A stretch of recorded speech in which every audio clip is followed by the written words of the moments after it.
Hello friends, welcome to your own channel mind blowing study. तो आज हम जो हम लोग ने कोडिंग डिकोडिंग किया था, दूसरे टाइप के कोडिंग डिकोडिंग करेंगे। ये टाइप 5 है, ठीक। और हमारा ये पार्ट 6 होगा कोडिंग डिकोडिंग का, ठीक। तो ये वाला जो क्वेश्चन है थोड़ा सा इधर आ रहा है, इसी टाइप का क्वेश्चन आगे भी दिया हुआ है, हम वो वाले क्वेश्चन को कर लेते हैं। तो देखिए क्या दिया हुआ है कि अक्षर प्रतीक दिया हुआ है और साथ में उस अक्षर का जो दिया हुआ है कूट दिया हुआ है, और शर्त भी दिया हुआ है। क्या क्या शर्त दिया हुआ है उसको पढ़ लेते हैं। कह रहा है कि यदि दिए गए समूह की पहली इकाई सम और अंतिम इकाई संकेत हो, यानी कि पहली इकाई कैसी होनी चाहिए, तो यहाँ पर पहली इकाई होनी चाहिए, वो कैसी होनी चाहिए, सम होनी चाहिए। और अंतिम इकाई कोई संकेत हो, यानी कि लास्ट वाला डिजिट क्या होना चाहिए, कोई संकेत होना चाहिए, ठीक है। तो क्या करना है, तो दोनों के कूट संकेत के अनुसार ही होंगे, मतलब कि जो है सेम वही हो जाएगा, मतलब इसमें कोई चेंज वेंज नहीं करना है। आगे क्या है कि यदि दिए गए समूह की पहली इकाई विषम, यानी कि ये जो पहली इकाई होगी वह कैसी होनी चाहिए, विषम होनी चाहिए, ठीक।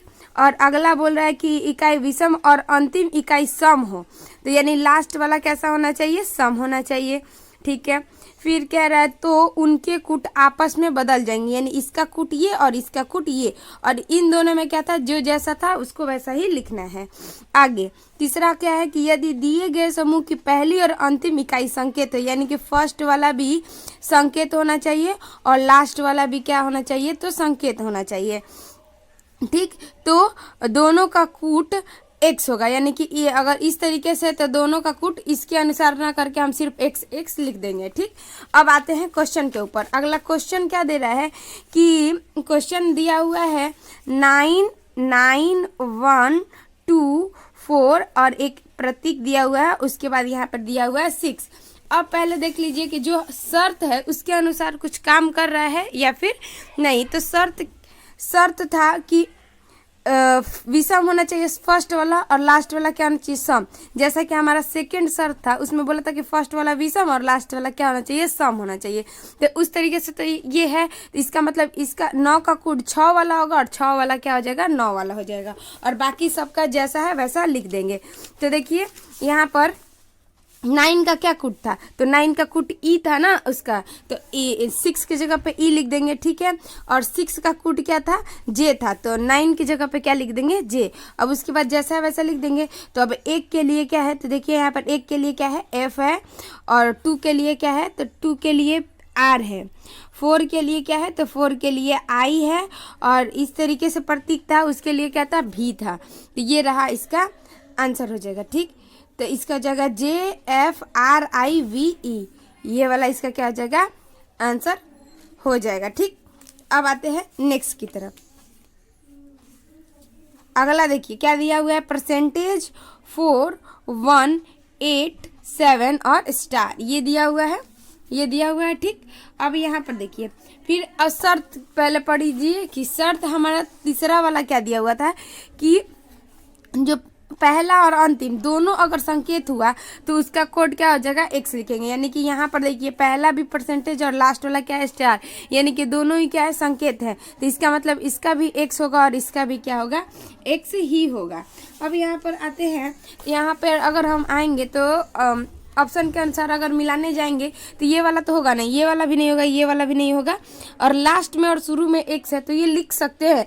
लेकिन अगर आपके पास इनमें से कोई नहीं अगर ऑप्शन में दिया रहे तो एक बार को चेक कर लीजिएगा, क्योंकि एग्जामिनर जानबूझ के ऐसा देता है कि बच्चे x देख कर लगाए और गलत कर दे। क्या पता अंदर कोई ऐसा वर्ड हो जिसका गलत हो, तो थोड़ा सा मिलाने में क्या जाता है, तो मिला लेते हैं। अब यहाँ पे देखिए IFD सब में दिया हुआ है, इसका मतलब हम IFD तो लिख सकते हैं। बस 7 का अगर हम चेक कर ले, यहाँ पर M है, यहाँ पे सब के लिए दिया हुआ है M है, तो इसमें एक बार को चेक कर लेते हैं क्या जाता है। फिर 4 का I होगा, और यहाँ पर 1 के लिए F होगा, 8 के लिए D था, 7 के लिए क्या था, M था, तो 7 के लिए हम M लिख देंगे। तो ये हमारा क्या हो जाएगा, आंसर सही हो जाएगा। तो ये वाला हो गया आपका आंसर सही, यानी कि यहाँ पर जो ऑप्शन था ठीक था, ऑप्शन सी। लेकिन रिस्क नहीं लेना चाहिए, जब इनमें से कोई नहीं हो तो आप क्यों रिस्क ले, कितना टाइम लगेगा सॉल्व करने में। ठीक, अब अगला क्वेश्चन देखते हैं। अगला जो दिया हुआ है 4@312 और सिंबल ऐसे दिया हुआ है एक। अब इसमें भी देख लेना है, कोई शर्त तो नहीं लग रहा है। तो बोला था कि पहला सम और लास्ट वाला संकेत, इसमें पहला सम लास्ट वाला संकेत दिया हुआ है, तो इसका मतलब ये वाला जैसा कूट है उसी तरीके से बस लिख देना है। तो 4 के लिए क्या था, तो 4 के लिए आई था, @ के लिए क्या है P है, 3 के लिए क्या है K है, और 1 के लिए क्या है F है, और 2 के लिए क्या है R है, और सिंबल ऐसा दिया हुआ उसके लिए क्या था, तो V था। तो ये आपका क्या हो जाएगा, आंसर हो जाएगा, यानी कि IPKFRV, यानी कि ऑप्शन डी वाला क्या हो जाएगा, इसका आंसर हो जाएगा। ठीक, अब बढ़ते हैं नेक्स्ट क्वेश्चन की तरफ। अगला दिया हुआ है 387 स्टार कॉपीराइट 9। ठीक है, अब यहाँ पर देख लीजिए, इसका शुरू वाला भी विषम और लास्ट वाला भी क्या विषम। तो विषम विषम के लिए कोई तो ऐसा नहीं था, तो अगर कोई ऐसा शर्त लागू नहीं हो रहा है तो जैसा है वैसा बस उसका देख देख के लिख लीजिए। ठीक, तो इसको डायरेक्टली हम लोग कर लेते हैं। यहाँ पर 3 के लिए क्या कोड है K, तो K इसमें भी है इसमें भी है। ठीक, तो ये वाला तो हमारा कैंसिल हो गया। उसके बाद आते हैं 8 का क्या है D, तो इसमें तो M है इसमें भी M है, तो ये दोनों तो कैंसिल हो गया। यहाँ से क्या बच गया KDMTAK, यानी कि ये वाला इसका हो जाएगा आंसर। तो ये वाला आराम से इसका आंसर हो गया। अब आगे कह रहा है कि शुरू वाला दिया हुआ है प्रतीक और लास्ट में क्या सम, तो ऐसा भी कोई नहीं था। उसमें दिया हुआ था शर्त में कि शुरू वाला सम हो और लास्ट वाला प्रतीक हो तो लिखेंगे, लेकिन ये कोई इसका जो शर्त दिया हुआ उस पे नहीं जा रहा है। इसका मतलब हम क्या करेंगे कि जैसा है वैसा ही आपको लिख देना है, यानी कि कॉपीराइट @ के लिए क्या लिखना है, तो P लिखना है। तो P से ये वाला और ये वाला स्टार्ट हो रहा है, यानी ये इन दोनों में से कोई हो सकता है। फिर 1 के लिए क्या होगा, तो 1 के लिए है F, तो यहाँ पर E है और यहाँ पे भी क्या है E है। तो इसका मतलब क्या हुआ कि इसका मतलब ये हुआ कि इसमें से ना ही A होगा ना ही B और ना ही C और ना ही D। इसका मतलब इसका आंसर यहाँ पे क्या हो जाएगा, इनमें से कोई नहीं। ठीक, तो देखिए सिर्फ ऑप्शन लेके चलेंगे तो यहाँ पर गलती हो सकती है, और जब भी कभी इनमें से कोई नहीं या फिर सभी करके ऑप्शन देता है तो एक बार आपको पूरा फाइनल करने लेना होगा कि आप बिल्कुल सही बनाए हैं कि नहीं बनाए हैं। अगर थोड़ी सी भी गलती होगी इसका मतलब आपकी मेहनत बर्बाद हो जाएगी। ठीक, तो ये वाला तो हो गया। यहाँ पर इस टाइप के क्वेश्चन हम लोगों ने पहले वाले वीडियो में भी किया था, इसके पीछे वाले में। अब थोड़े से आते हैं दूसरे टाइप के क्वेश्चन पे। एक टाइप का और था जो काफ़ी सिंपल था, उसमें कोई ये नहीं होता है, लेकिन एक बार को समझ लेते हैं उसके बाद देखते हैं। देखिए क्या दिया हुआ है, ये तो देखिए क्या कह रहा है कि यदि लाल का अर्थ सफ़ेद है, ठीक, सफ़ेद का अर्थ काला है, काला का अर्थ पीला है, पीला का अर्थ हरा है, हरा का अर्थ नीला है, और नीला का अर्थ नील हो, तो सूर्यमुखी का रंग का प्रतिनिधित्व कौन करेगा। तो आपको इसमें ज़्यादा दिमाग नहीं लगाना होता है। क्यों, क्योंकि अब जब ज़्यादा आप दिमाग लगाने जाएंगे हो जाएगा आपका क्वेश्चन क्या है, गलत। क्योंकि अब जाएंगे उसके पीछे डायरेक्टली आपको क्या समझना है कि सूर्यमुखी का रंग कैसा होता है, तो आप बोलेंगे सूर्यमुखी का रंग पीला, और यहाँ पे देखिए पीला को क्या बोल रहा है, जो बोल रहा है वही आंसर।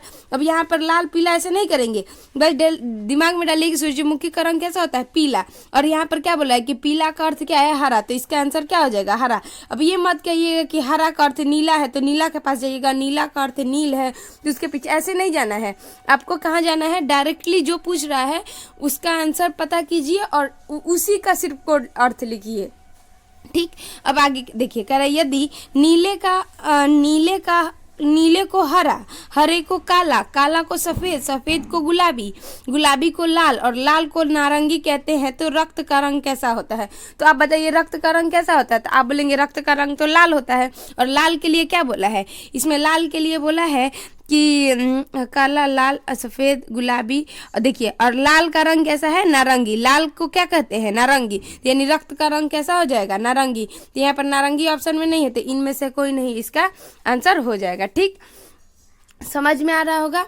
आगे देखिए कह रहा है यदि सूर्य को चंद्रमा, चंद्रमा को पृथ्वी, पृथ्वी को आकाश, आकाश को तारा, तारा को सूर्य कहा जाता है, तो पंछी कहाँ उड़ती है। तो बताइए पंछी कहाँ होती है, तो आप बोलेंगे आकाश में, और आकाश को क्या बोला गया है, आकाश को तारा, यानी कि यहाँ पर पंछी कहाँ उड़ेंगी, तो तारा में उड़ेंगी। ठीक, अब आगे देखिए, कह रहा है यदि पीला का अर्थ लाल, श्वेत का अर्थ हरा, लाल का अर्थ नारंगी, नीला का अर्थ श्वेत और हरा का अर्थ नीला हो तो फिर क्या हो, तो पत्तियों पौधे की पत्तियों का रंग, तो पौधे की पत्तियों का रंग कैसा होता है, तो बोलेंगे आप कैसा होता है, हरा। और यहाँ पर बोला है क्या, हरा का अर्थ क्या होता है, देख लीजिए, नारंगी, श्वेत का अर्थ हरा, लाल का अर्थ, यहाँ पे देखिए हरा का अर्थ क्या है, नीला, हरा का अर्थ क्या है, नीला, तो यानी कि पत्तियों का रंग कैसा हो जाएगा, नीला हो जाएगा। ये बहुत जल्दी जल्दी सॉल्व होते हैं, ठीक। तो यहाँ पर क्या हो जाएगा, नीला, नीला इसका आंसर हो जाएगा, ठीक। अब आगे बढ़ते हैं अगला क्वेश्चन की तरफ। अब देखिए, कह रहा है कि यदि, आराम से क्वेश्चन की तरफ देखते हैं पहले, दिया हुआ है कि यदि कलम को दावात कहा जाता है, दावात को स्याही कहा जाता है, स्याही को रबड़ कहा जाता है, रबड़ को स्लेट कहा जाता है, स्लेट को पेंसिल कहा जाता है, पेंसिल को किताब कहा जाता है, किताब को आसमान कहा जाता है, आसमान को जहाज कहा जाता है, कागज पर लिखने के लिए, लिखे को मिटाने के लिए क्या, तो यानी कि रबड़ के लिए पूछ रहा है। और यहाँ पर देखिए कह रहा है कि स्याही को रबड़ कहा जाता है, और रबड़ को क्या कहा जाता है, स्लेट, यानी कि जहाज मतलब लिखे हुए मिटाने के लिए क्या चाहिए, तो स्लेट चाहिए, ठीक। ये इसका क्या हो जाएगा, आंसर हो जाएगा। बहुत ही सिंपल है, बस ये क्या कर रहा है कि आपको बेवकूफ़ बना रहा है, इतने सारे क्वेश्चन को लेकर आप डायरेक्टली भी बना सकते हैं। देखिए अब यहाँ पर डायरेक्ट बनाने की कोशिश करते हैं। कह रहा है कि तालाब को कहा जाता है, फल को, फल किस पर फलेंगे, बताइए फल किस पे पड़ते हैं, पौधे पर, ठीक, वृक्ष पर। और देखिए जल को भोजन, भोजन को वृक्ष, और वृक्ष को क्या बोला गया, आसमान, तो यानी फल कहाँ फलेंगे, आसमान में, ठीक। तो ये हो गया इसका आंसर। आगे कह रहा है यदि, अब यहाँ पे आंसर देखिए, कह रहा है क्वेश्चन को लास्ट में, हाथ को किससे धोते हैं, तो आप बोलेंगे हाथ को तो जल से धोते हैं, क्योंकि इसमें साबुन का कोई वर्णन नहीं है, तो जल। अब जल के लिए देख लीजिए क्या बोला, हवा को पत्थर, पत्थर को जल, और जल को क्या, पुल, तो यानी हाथ किससे धोएंगे आप, तो ये हाथ धोएंगे आप पुल से, तो ये हो गया इसका आंसर। फिर आगे, यदि धूल को हवा कहा जाता है, हवा को पानी कहा जाता है, पानी को वृक्ष कहा जाता है, वृक्ष को किताब कहा जाता है, और किताब को कलम कहा जाता है, तो हम लोग क्या चीज पीते हैं, तो आप बोलेंगे हम लोग क्या पीते हैं, पानी, तो पानी को क्या कहा जाता है, तो पानी को वृक्ष कहा जाता है, तो यहाँ पर आंसर क्या हो जाएगा, वृक्ष आंसर हो जाएगा। फिर देखिए, यदि पीले को जहाज कहा जाए, जमीन को कलम कहा जाए, कलम को स्याही कहा जाए, स्याही को पीला कहा जाए, तो पौधे कहाँ पर उगते हैं, तो पौधे कहाँ होते हैं, जमीन पर, तो जमीन को क्या कहा जाता है, कलम, तो इसका आंसर क्या हो जाएगा, कलम। बस जो आंसर होगा उसको क्या कर देना है कि उस कोड में क्या दिया हुआ है उसके लिए वही उसका क्या हो जाएगा, आंसर हो जाएगा। काफ़ी सिंपल है, आपको भी लग रहा होगा। यदि साड़ी को धोती कहा जाए, धोती को चादर, चादर को तौलिया, तो चटाई, तौलिया को चटाई, तो महिलाएं क्या पहनती हैं, तो महिलाएं पहनती है साड़ी, और साड़ी को कोड में क्या है बोला गया है, धोती, तो इसका आंसर क्या हो जाएगा, धोती, ठीक। अब आगे देखिए अगला क्वेश्चन, फिर कह रहा है कि यदि गणित को भूगोल, भूगोल को विज्ञान, विज्ञान को संस्कृत कहा जाए, तो न्यूटन किससे संबंधित है, तो आप जानते हैं कि न्यूटन किससे संबंधित है, तो विज्ञान से, ठीक। न्यूटन ने 3 अपने नियम दिए हुए थे, तो ये है न्यूटन किससे है, विज्ञान से। विज्ञान को क्या बोला गया है, संस्कृत, तो यहाँ पर इसका आंसर क्या आ जाएगा, संस्कृत इसका आंसर हो जाएगा। अगला देखिए, कह रहा है यदि मेढक को छिपकली, छिपकली को पक्षी, पक्षी को आसमान, आसमान को पानी, पानी को पहाड़ कहा जाए, तो पक्षी कहाँ उड़ते हैं, तो बोलेंगे आसमान में, तो आसमान को क्या बोला गया है, आसमान को कहा जाता है पानी, तो इसका आंसर क्या हो जाएगा, पानी आंसर हो जाएगा ये वाला। फिर अगला क्वेश्चन देखिए, कह रहा है कि यदि सेब को केला, केला को अंगूर, अंगूर को अमरूद, अमरूद को नारंगी, नारंगी को अनार कहा जाए, तो हरे रंग का फल कौन सा है, तो हरे रंग का फल कौन सा होता है, तो आप देखेंगे कि अंगूर कैसा होता है, हरे रंग का, अमरूद भी वैसे हरे रंग का होता है, लेकिन यहाँ पर देख लीजिए, तो यहाँ पर क्या हो जाएगा, हरे रंग का, यहाँ पर क्या करेंगे हम, अमरूद को ही लेंगे, ठीक, क्योंकि जो हमारा अमरूद है वो हरा रंग का होता है, अंगूर तो काला भी हो सकता है ना, तो यहाँ पर हम अमरूद को भी अमरूद को लेंगे, ठीक है। और अमरूद के लिए क्या दिया हुआ है, अमरूद को नारंगी, तो यहाँ पर आंसर हो जाएगा क्या, अमरूद को नारंगी, तो नारंगी यहाँ पर ऑप्शन ए में दिया हुआ है, तो ये इसका क्या हो जाएगा, आंसर हो जाएगा। फिर यदि श्वेत का अर्थ लाल, लाल का अर्थ नीला, नीला का अर्थ काला, काला का अर्थ पीला हो, तो आसमान का रंग कैसा होता है, तो आसमान का रंग तो होता है नीला, और नीला का अर्थ क्या दिया हुआ है, काला, तो इसका आंसर क्या हो जाएगा, काला। आगे, यदि मेंढक को मछली, मछली को सांप, सांप को कौवा, कौवा को बत्तख कहा जाए तो मछुआरे का संबंध किससे है? तो मछुआरे का संबंध किससे है? तो मछली से। और मछली को क्या बोला गया है? मछली को कहा गया है सांप। तो इसका आंसर क्या हो जाएगा? सांप हो जाएगा। फिर आगे देखिए, यदि बस को रेलगाड़ी, रेलगाड़ी को बैलगाड़ी, बैलगाड़ी को कार, कार को साइकिल, साइकिल को घोड़ा कहा जाए तो बैल को चलाने वाली गाड़ी कौन सी है? तो बैल को चलाने वाली तो बैलगाड़ी है। और बैलगाड़ी को क्या बोला गया है? बैलगाड़ी। बैलगाड़ी को क्या बोला गया है? कार। तो यानी कि घोड़ा को चलाने वाली क्या हो जाएगी? तो कार हो जाएंगी। ठीक, आगे कह रहा है कि हवा को धोती, धोती को पानी, पानी को दूध, दूध का मछली, मछली को सांप कहा जाए तो गाय पीने के लिए, गाय पीने के लिए हमें क्या देती है? तो गाय हमें पीने के लिए दूध देती है। और दूध को क्या बोला गया है? मछली। तो यहाँ पर आंसर क्या हो जाएगा? मछली। 20 तक करेंगे क्वेश्चन। आगे देखिए, कह रहा है यदि जड़ को पत्ती, पत्ती को फूल और फूल को मच्छर, मच्छर को हीरा, हीरा को सोना कहा जाता है तो भगवान पर हम क्या चढ़ाते हैं? तो भगवान पर हम फूल चढ़ाते हैं। और फूल को क्या कहा गया? मच्छर। यानी भगवान को हम क्या चढ़ाएंगे अब से? मच्छर। ठीक, आगे, यदि घड़ी को रेडियो, रेडियो को पंखा, पंखा को साइकिल, साइकिल को टेबल, टेबल को कुर्सी, कुर्सी को समाचार और निम्नलिखित में से किसे हम सुनते हैं? तो हम किसे सुनते हैं? तो हम सुनते हैं समाचार को। और समाचार को क्या बोला गया है? तो इधर देखेंगे तो बोला गया, नहीं सॉरी, रेडियो को हम सुनते हैं तो फिर यहाँ पर रेडियो को बोला गया है पंखा। तो इसका आंसर क्या हो जाएगा? पंखा हो जाएगा। आगे कह रहा है यदि लड़का को जानवर, जानवर को भगवान, भगवान को अंधा, अंधा को बुद्धिमान, बुद्धिमान को मूर्ख कहा जाता है तो हम किसकी पूजा करते हैं? तो हम पूजा करते हैं भगवान की।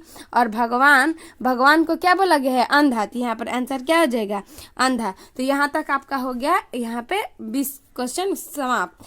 तो ये यहाँ पर और भी क्वेश्चंस है, जैसे कि 21 नंबर का क्वेश्चन है, देख लीजिए आप। और 21 नंबर का अब यहाँ पर आपको होमवर्क में है ये क्वेश्चन 21। अब यहाँ पे क्या करिएगा ना कि आप क्या करते हैं कि बार बार कमेंट करते, एक ही कमेंट में 21 का जो आंसर होगा, 22 का जो होगा, 23 का जो होगा, 24 का जो होगा, उसका क्या करिए ना, पहले लिख लीजिए, उसके बाद एक ही बार सेंड करिए। ऐसे देखने में आसानी होती है। वैसे पीछे का जो क्वेश्चन था उसके आंसर खुशी ने किया हुआ था, वो बिल्कुल सही थे। ठीक, तो वेल डन खुशी आपको। और आप देखिए यहाँ पर अगला क्वेश्चन क्या है, 21 नंबर का क्वेश्चन दिए और ये रहा 22 नंबर का क्वेश्चन। इसका भी आंसर आप लोग करिएगा, ध्यान से देख लीजिए। फिर अगला क्वेश्चन देख लीजिए 23 नंबर, 23 नंबर भी देख लिए आप लोग, ठीक है। और 24 नंबर का देख लीजिए, 24 नंबर। और यहाँ पे रहा 25 नंबर का क्वेश्चन। ठीक, तो ये 5 क्वेश्चन आपको होमवर्क में करने हैं। ठीक, आई होप आपको ये समझ में आया होगा। और कल से हम दूसरा स्टार्ट करेंगे। देखते हैं कि कल हो सके तो इंग्लिश अल्फ़ाबेट चैप्टर का है, इसको करेंगे। ठीक है, तो आपको अच्छा लगा होगा आज का वीडियो तो आप हमें लाइक और कमेंट करके बता सकते हैं। और इस वीडियो को ज़्यादा से ज़्यादा बच्चों के पास शेयर करिए। आपका बहुत बहुत धन्यवाद यहाँ तक वीडियो देखने के लिए। तो मिलते हैं कल फिर नेक्स्ट वीडियो में। Thank you so much.